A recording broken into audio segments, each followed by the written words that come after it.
Is that going? Yeah, it is. Okay. We're gonna do it my way. We're gonna do it my way, my way. Okay, let's see. Okay, that'll go there. Okay, that goes there. All right, so everybody,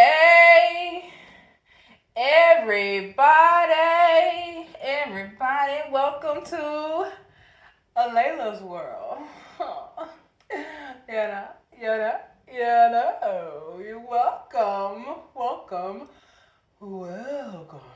Hmm. Oh, that ain't working. Had to get a little sip of my little Cabernet Sauvignon. You know, Cabernet Sauvignon. Okay, I gotta fix this headset because it feels so uncomfortable. I got two headsets on, one for the podcast and the other one so I can get some volume up in this place so I don't have to be yelling and raising my voice. So I wanted you to know, first off, before we get started, the device that I'm using, the headset, I want to share this with you. It's called the Culture. So if y'all haven't heard of it, it's actually a headset with a microphone and it projects your voice. And you can get it online, and I will put I will find the link so I can put it in the comments so that way you'll be able to purchase one of these. It's called the Culture, Coacher. It's funny how this thing is called the Culture and I'm a life coach. I know. So let's get to it. I don't want to waste a whole lot of time, but I do want to share some information before I get started on the forecast of what to be looking forward to for the year of 2024. So as for me, Layla, I am excited about the new year coming. I hope you guys are too. And if you're not, well, I'm here to kind of help you get excited. Hopefully, some of the information that I give to you guys will be inspiring and you're going to be able to use it to help you to become a better you. So, everything that I do is natural. I don't like to try to be perfect because nobody's perfect. And I like to show my flaws because I am a flawed human being. And for this year of 2023, we are ending it. It's going away. But I'm going to be honest with you guys. I'm not always excited about a new year. I used to be, but not anymore. Every year brings about a disaster or something happening. Have you noticed that? Have you guys even paid attention to that right now?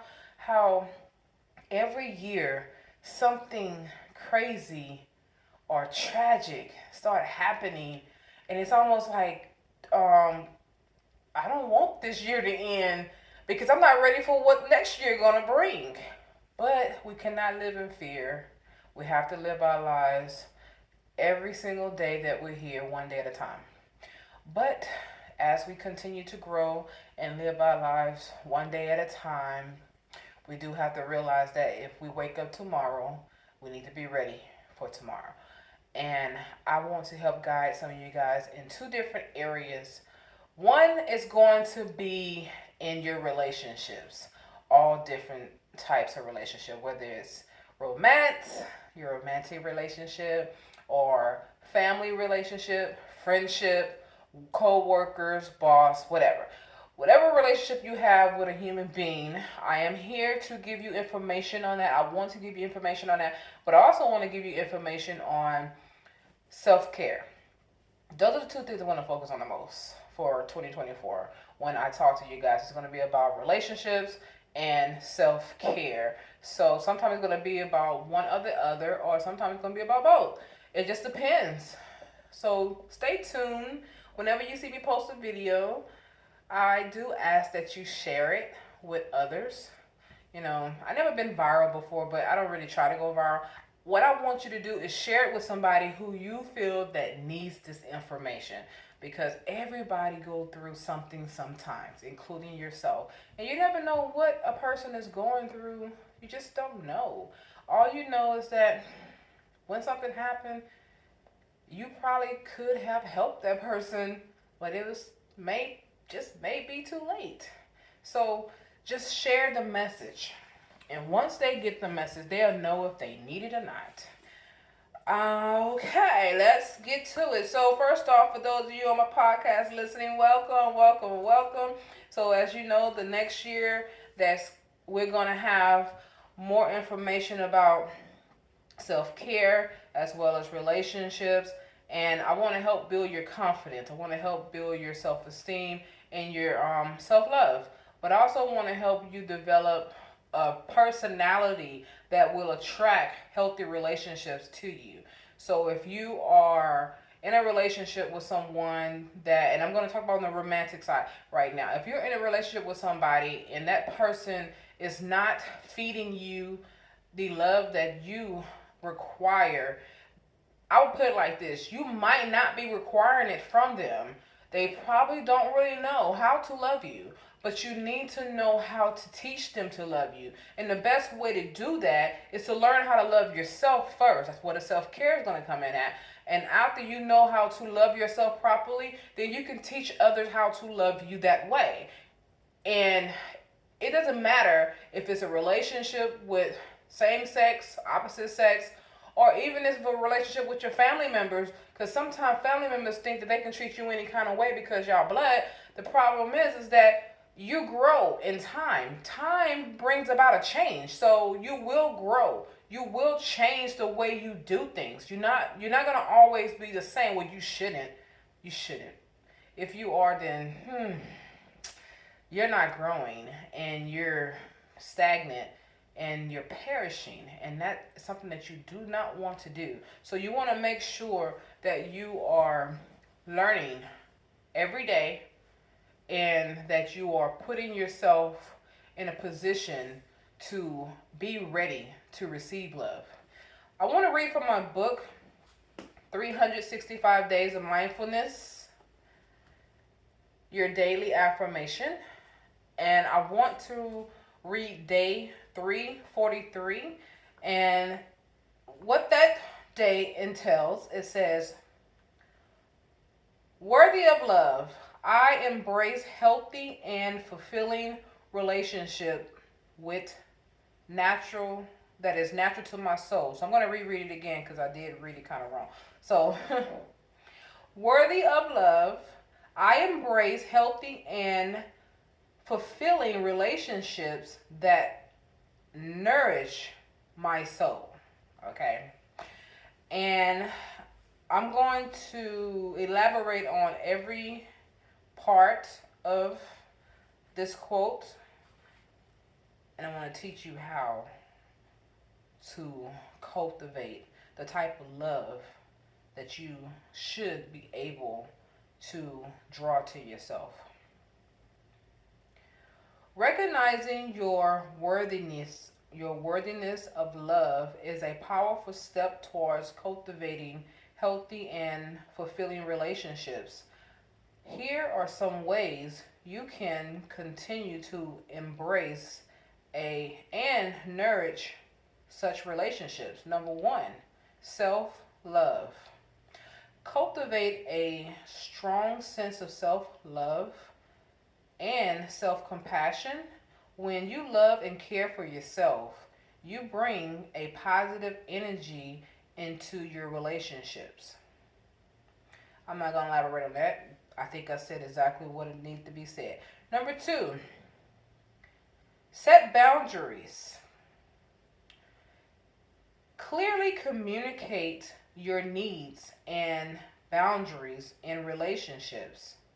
Healthy relationships thrive on mutual respect and understanding. I will elaborate on that.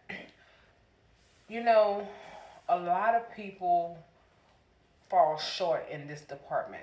They don't know how to set boundaries. And hey, I was one of them, so I can speak from experience. When you do not know how to set boundaries in your relationships, then you are giving the other person permission to cross the line with you. Yeah, I'm going to say that one more time. When you do not know how to set boundaries in your relationship, you are giving the other person permission to cross the line with you. And it's not their fault, it's yours because you did not let them know how far they can go with you. So, here are some examples of setting boundaries. If you are the type of person that you do not respond well when someone is yelling at you, you need to let that person know ahead of time before you even get to a point or place in time in your relationship where y'all will get to that level. The best thing to do is have those communications. Here are some ways to kind of start it off. If you're on a date and it's your first date or your second date or your 15th date and y'all haven't had an argument yet, you ask the question. Say, how do you deal with conflict? And listen to what they say. They might say, well, I don't like conflict. I don't like confrontation. And usually sometimes the person who say they don't like confrontation usually be the one who's starting the confrontation. You'll be amazed at that.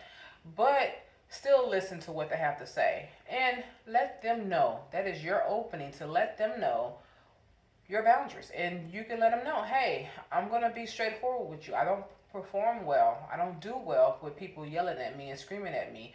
So if we ever get into an argument, please don't yell at me because I don't accept it. And not only that I don't accept it, I don't take it well. So if you yell at me, I'm either going to shut down if you're the type of person who shut down, or I'm going to yell back at you. And now we're going to be at a screaming match with each other if you are that type of person who match energy for energy. So you have to let them know your boundaries right away. Now I'm going to give some more examples of boundaries. Let's say you're with a person who like to joke around a lot. And some people don't know how far to go with their jokes. They think that it's just pure fun and game. But it's not necessarily always so. And if you're the type of person that do not respond well with someone making fun of you, you let them know that as well. I can tell that you are a jokester. I see that you like to joke around and kid around, but I'm going to let you know I don't take that well.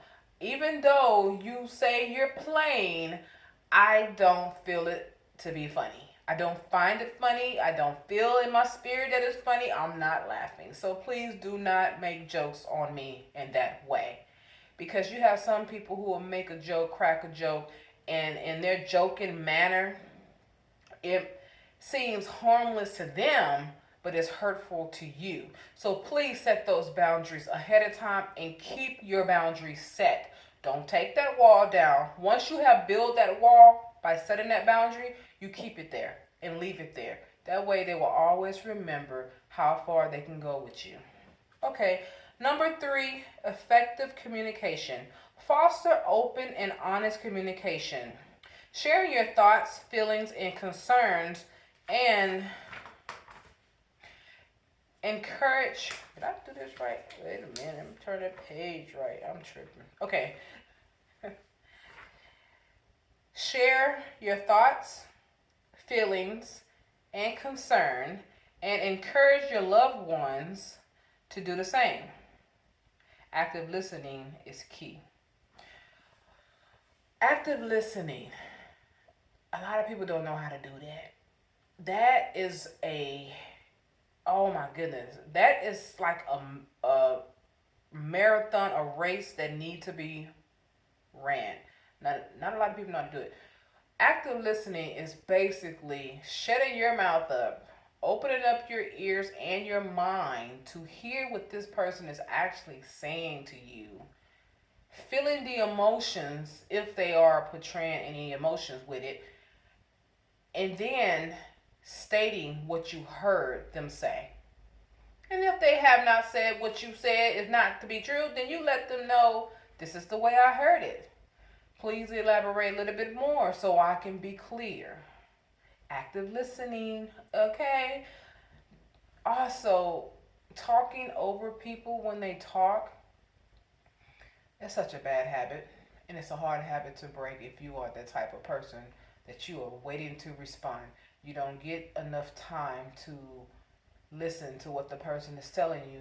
You're taking up more time thinking about what you want to say. So by the time you do open your mouth, you didn't realize they were still talking.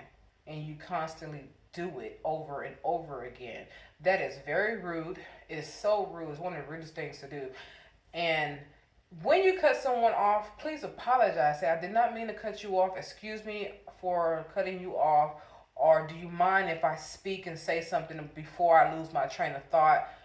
And if they say no, if you got a piece of pen or paper, write down your thoughts. Sometimes people don't carry pens and papers. How do I know this? Because I've always been asked for a pen.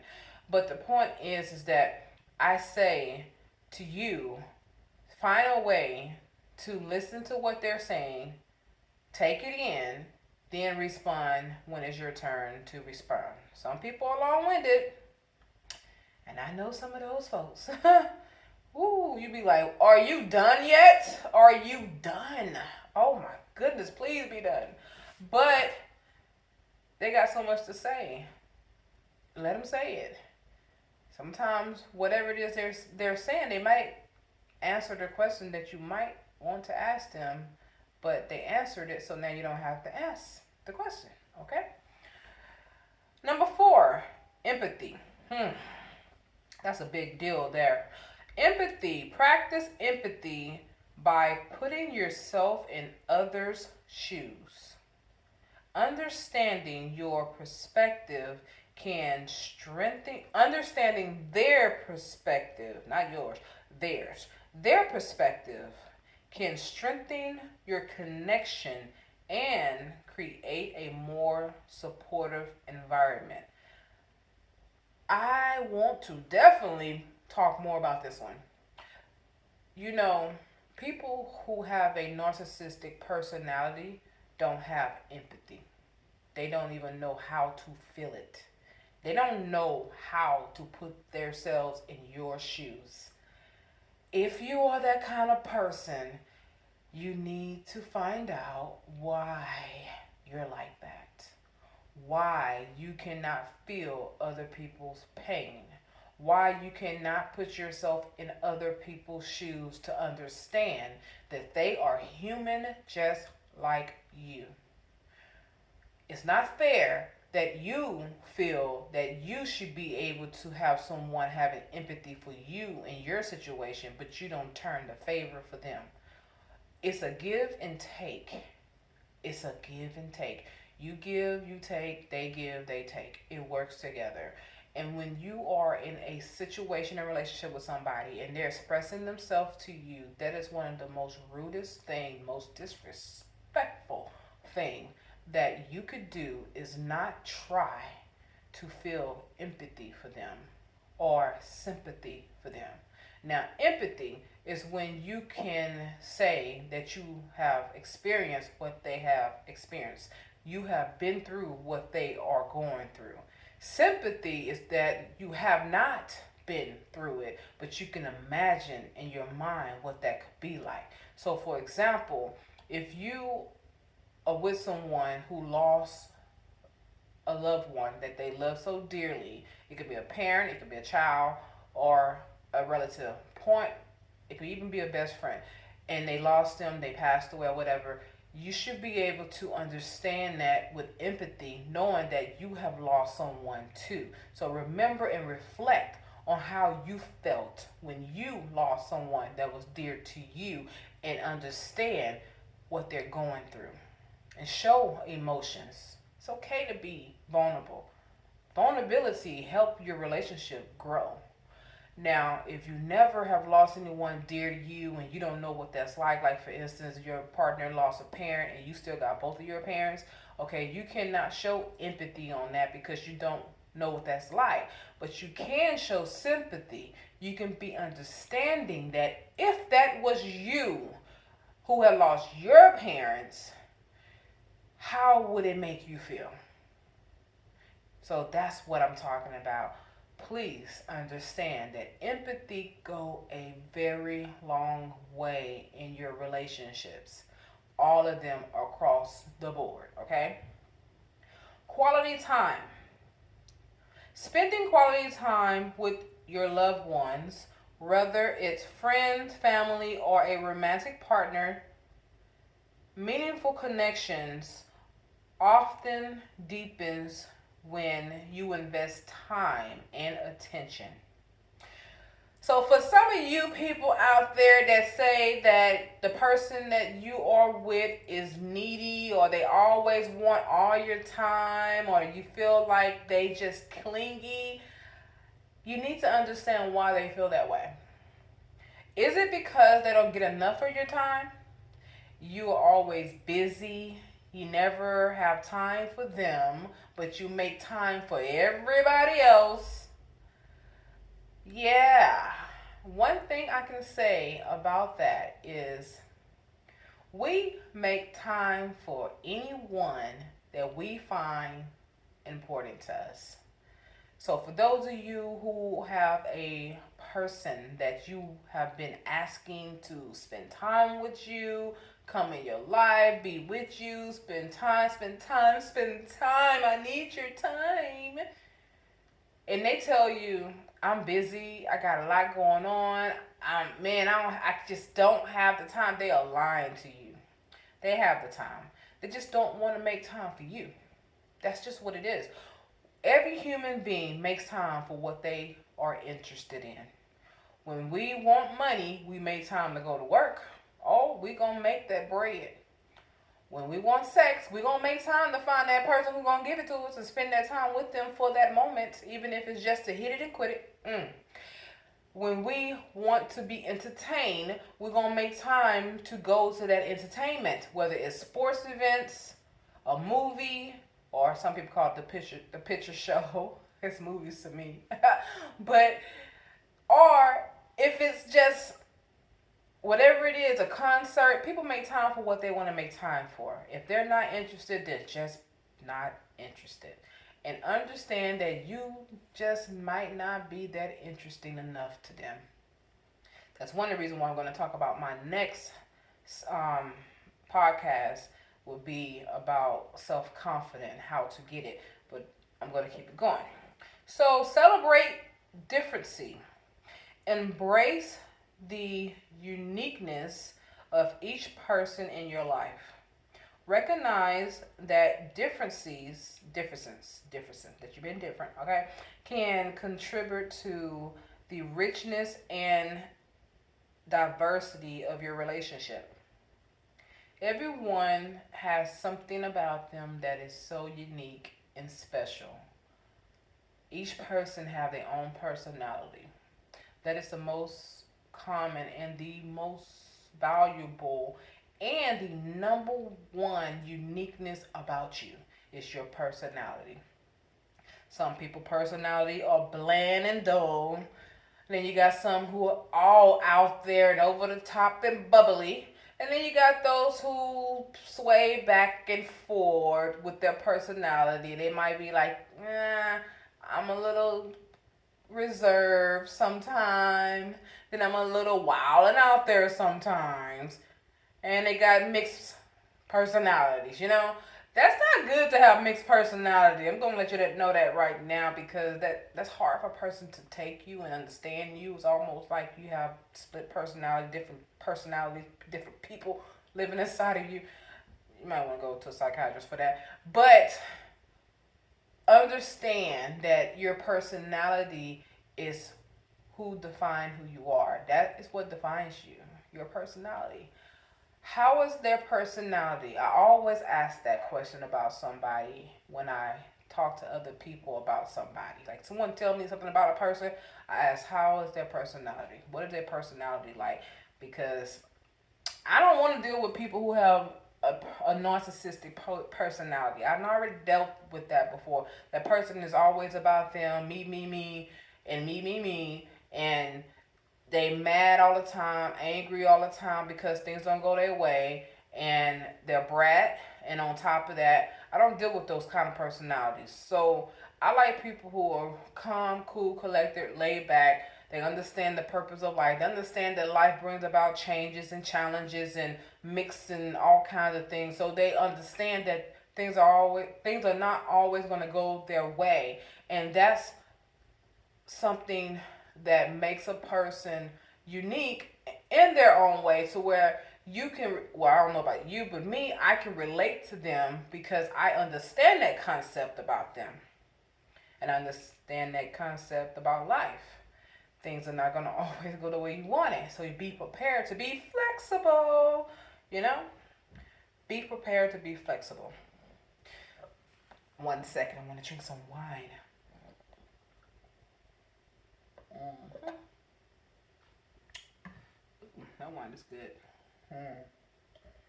Mm. Mm. Yeah, that's good. Today is December 22nd, 2023. Whew, it's a Friday, you guys. I'm excited about the. I'm excited because I am happy. I am happy. I have not been this happy at a very long time. And this is why and I want to share this happiness with you guys. I want y'all to understand how having a healthy relationship, how beautiful that is. And I wrote it in this book, and I realized that all the bad relationships I have had, oh my goodness. I know a good one when I see one, because I know and I've had plenty of bad ones. So, let's keep it going. Number seven. Number seven is forgiveness. Mm. Practice forgiveness and let go of grudges. Holding onto resentment can hinder the growth of healthy relationships. I want to lean back on that one. And I'm going to think, and I'm going to talk my thoughts about forgiveness. When I was married to my second husband, one of the things that I learned about him was that he did not feel or believe that he should forgive people who had done him wrong. And it stemmed all the way to his childhood. And we had conversations about that because I remember asking him, why do he have such a foul mouth? Why did he talk the way he talked? And why he's so quick tempered? And he told me, because I was bullied when I was a kid. And I was like, okay, well, that was when you was a kid, but you're 50 years old now. So you should have learned by now that you can't change the past. You need to forgive the past and move on. And he was like, why should I forgive people? Why? Why? And I was like, because if you want to be forgiven, then you shall forgive them too. And on top of that, forgiveness free you from all that bondage that you got yourself wrapped up in. You tied down because you keep holding on to the past, and the past have not let you go because you won't let go of it. And of course, he was like, in his feelings and thoughts about it, but I just noticed that a lot of the times in our conversations, he would bring up something that happened to him when he was younger. And then even went up to in his 20s. He brought up things about happened to him in his things that happened to him in his 20s. And and then I told him, all those things that happened to you back then, you brought that into our marriage. And now I'm dealing with something that I had no part of. And it's not fair that I have to deal with that. It's not fair for me. I know life is not fair, but one of the things for certain is that I shouldn't have to be bearing the burden of things that you should have let go of years ago. You guys, it is very important to forgive. Forgiveness is not for the other person. I know y'all have probably heard this before, but it's the truth. Forgiveness is not for the other person. Forgiveness is for you. Forgiveness is the one very thing that sets you free from all the pain that you have endured, from all the pain that you are still enduring. Forgiveness also free you from having bad decisions based on what happened to you back then. Forgiveness allowed you to start over and start brand new as a whole new person, whole new person. Forgiveness is a powerful tool to possess in your bags of tricks of anything that you think that is helpful for you. Add forgiveness to that bag. So I forgive my ex-husband for the things that he did to me, for how he treated me, and the things that he did not do, for not stepping up as being a husband and as being a man. I forgive him for all the name callings that he had said to me. I forgive him for hitting me and putting his hands on me. I forgive him for choking me. I forgive him for treating me like I was nothing to him. I forgive him for that. And because I forgave him, God blessed me with a man that loved and adores me. And not only that he loved and adored me, he loved and adored my son. And he treats my son as his own, but with such beautifulness to where I can't even describe the beauty that I see in their relationship that they have with each other. And forgiveness, I'm telling you guys, because I forgave him, my heart feels better. I feel that my heart has been put back together because I had a broken heart behind that, but my heart has been put back together, and I'm able to smile for real. Okay, I mean, with a glow that is radiating out of me, and not only that, I have so much fun with my husband right now. I have so much fun with him. I look forward to being with him. I look forward to just being able to just sometimes just do nothing, but just knowing that he's there. I know that you might say, well, you just got married, you're gonna be married a year and a half or whatever. But wait until the trouble comes. Trouble always linger around. Trouble is always there. Oh yes, me and my husband have been through some things in these few years that we've been together. We have weathered some storms together. Mm. He was there with me when I was divorcing my ex-husband, and when my ex-husband was popping up and doing crazy things or whatever at the time. My Now let me tell you about my husband now. I've been knowing my husband since 2012. So we have been knowing each other for a very long time. So he's no stranger to me. It's just we decided to be together after I left my ex-husband and make it official as a couple and give each other a chance and a try and figure out if this is better for us to be together instead of me going out looking for another man and he going looking for another woman and we just be friends. No, it's like, hey, let's try this together and see how this works. I know you, you know me. We know each other's flaws. We know what we like. Let's see how that works. And that's why we're together, because it's working. And I don't have to hide myself from him. I am goofy as hell, and he is too. I think he's more goofy than me. We do. But I love it. I love goofiness because I love the goofiness because he knows how to turn it on and off. You know when to be serious. Oh, I see him when he's out there doing the coaching with his team. Oh, he don't play. When it comes to coaching those boys, oh, he don't play. They better listen to Coach Karen. Oh boy, they know it. They know it. and those kids love him. They adore him.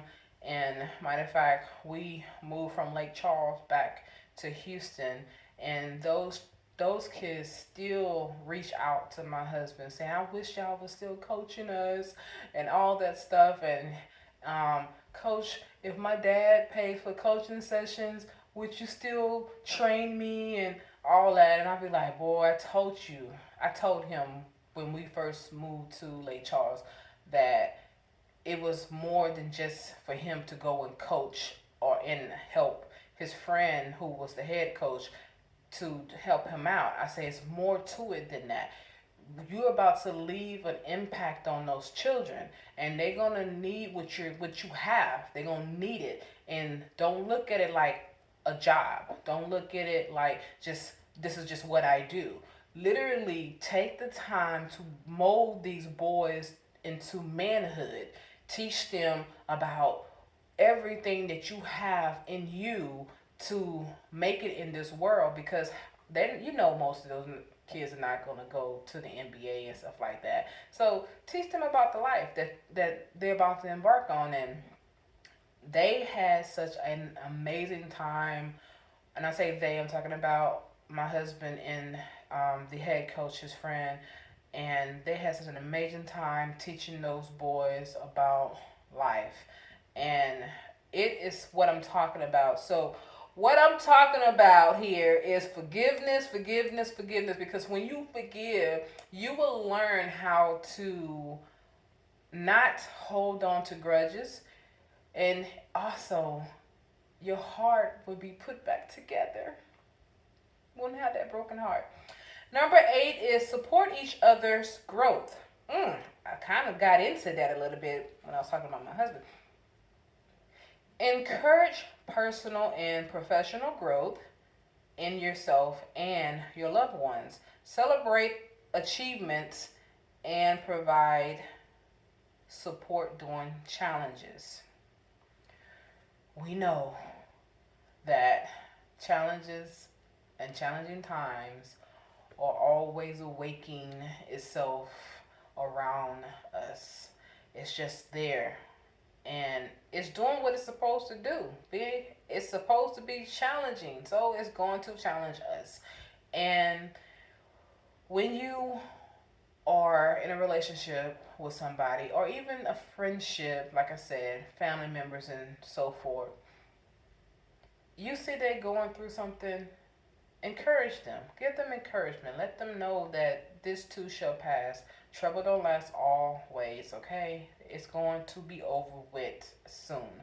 But help them to understand that they have to deal with that challenge, because running away from the challenge is not going to help the situation, and it's not going to help them learn how to overcome things, and they're going to always find themselves repeating that situation over and over again. Number 9, express gratitude. Regularly express gratitude for the positive aspects of your relationships. It could be as simple as thank you, or a felt note of appreciation. Telling the person that you appreciate them, oh man, it helps them to continue doing good and to continue to do well. A lot of people don't know how wonderful they really are until they hear it come from you. Sometimes we have these thoughts that go through our head that tell us that we're no good, or that tells us that we beat ourselves up is what I want to say. But when you tell the person that you do appreciate them for the things that they do for you, or that they're doing for themselves, because sometimes when a person does things for themselves and they better themselves, whatever they're doing to better themselves can also help better you. Let them know that you appreciate it, because it will help them to understand that what's happening with them, that they're on the right track, and then they won't feel so defeated. Number 10, surround yourself with positivity.